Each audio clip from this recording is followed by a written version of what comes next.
Popcorn rice after discussion. Want to know some more fun facts? Isn't it awesome to see some of your favorite content creators and favorite people, honestly, that you follow here on this app, be a part of this amazing community called the Nerd Initiative? Mike here again with, we're at C2E2 Day 2, Nerd Initiative, and we're going to walk around this time, aside from our booth. We are here with Goldin Auctions. We are here with Sean and Dominic. How are you guys doing? I'm great. So far, so good. Can't complain. I know that was a pretty short answer. I expected it. That was my fault. So we want to hear about what you guys do, and then also want to get your nerd origin stories, as we always like to ask. So one, you guys have pretty amazing titles at Goldin, so I want to get Sean's first and then Dominic's. I am the head of comic books at Goldin.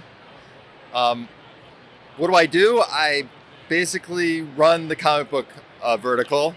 You know, books come in, books going out, bringing in consignments, working with consigners, and that's pretty much it.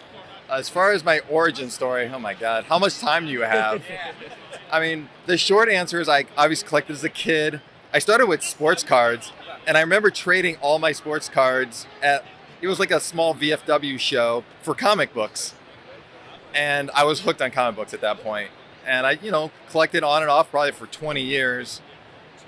Started a company called Sell My Comic Books, and it was acquired in September by Goldin, and now I'm the head of comic books here at Goldin. That's a pretty fast roller coaster ride. Dominic, what do you do at Goldin? And I'd love to get your origin story as well. Sure, no problem. So I'm a client partner at Goldin Auctions. So essentially, we're just looking for consignment director position, looking to get comic collections in. I handle video games, trading cards, comic books, obviously. So I do a little bit of everything here. We'll take in a lot of really, really cool items. Initially, it was started out as mainly comic books and video games. That was our two main focuses as far as Goldin's verticals, and then we branched out very rapidly. We do a lot of historical memorabilia now, VHS tapes, some of the more unique trading cards. So a lot of really, really cool stuff comes through the door. We even got some a couple dinosaur skeletons that are going to be in our Goldin 100 auction. So if you win a 30-foot plesiosaur, you'll be able to bid on that in about a month. So really, really cool stuff comes in, and it's my job essentially to go out, find those items, and bring them into Goldin Auctions, for auction. And my origin story is not as exciting as Sean's, but it's essentially my dad gave me a comic collection. And I was just fascinated with it. I loved it. I loved collecting. I loved the artwork of the books. And I kind of just took that small Bronze Age collection and grew it into something that was a lot bigger. And that was really about it. I kind of just snowballed all of that into a position here. And, I love what I do. Now, there are, as you mentioned, I mean, nothing tops the dinosaur comment, which is great. Yeah. Oh, yeah. Well, there's some pretty really cool things in front of Yeah, that's true. Have you seen the picture? Yeah. No. It's 30 feet long. It's huge. Oh, it's got God. it's got teeth like this big. Oh, it's awesome. But Goldin is doing some pretty amazing things. Like you said, it's been a few months going now, and you guys are already instilling new programs, new initiatives, and clearly incredible collections. How has that been? Netflix show. Oh, Wait, whoa! We have a whole Yes. Netflix show coming out. Yeah, Netflix show. It's called the Goldin. What's it called? The Goldin. King of Collectibles, King of The Collectibles, Golden Touch, Touch. comes out April 28th, exclusively on Netflix. Yeah. So it's starring Ken Goldin. I think I make an appearance in a couple episodes, Yeah. so, not to toot my own horn or anything. They but- filmed it all before I was hired. Yeah. Not that I really wanted to be in the show. I'll be honest. I don't want to be. There's going to be a season 2, I think, right? Well, There has to be a season. So they say. I think it might be a season 2. Yeah. I don't know. Who knows? Maybe I'll make a cameo appearance. I don't know. I mean, I know you somewhat well now. You underplay your abilities. Like you're very good and composed, and you have a lot of knowledge. You're always like, I don't know. I think you're gonna have to make a cameo. I don't know about that. Ashley's gonna make the cameo. He's got the British accent. Oh, the British accent. Oh, he's so smooth. And when we had Sell My Comic Books, we'd get the two of us on the phone with a potential seller, and Ashley would just he'd win him over. He's so good at he undersells his ability. So, but yeah, I mean, okay, maybe I'll make a guest appearance. I don't know. It's gonna be cool. There's a lot of guest stars. Mike Tyson's on it. Peyton Manning's in it. Yeah. It's gonna be really really cool. I was telling Sean yesterday, I looked on the Instagram, I saw Ken just hanging out with Joe Montana cracking NFL packs, and on the first pack they got a Montana rookie. That's amazing. He was in the office a couple months ago, so it's really really cool. Yeah, it's a lot of awesome stuff goes on at Goldin. So the Netflix show is huge. Obviously, our Goldin 100 auction is going to be huge. We're only going up. So we got to talk about this collection you have. So what has been the response? Because these are, for people that don't know about collecting comics, and the ones that do know immediately, these are like the best of the best, creme de la creme, and especially in that case is absolutely insane. What has been people's reactions by seeing these like iconic grails in person?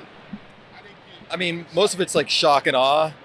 You know, they see it and they want to know how much everything is, what the value is. Like, oh, is this for sale? Can I buy this? I'm like, well, I mean, if you have $2 million, I guess you can.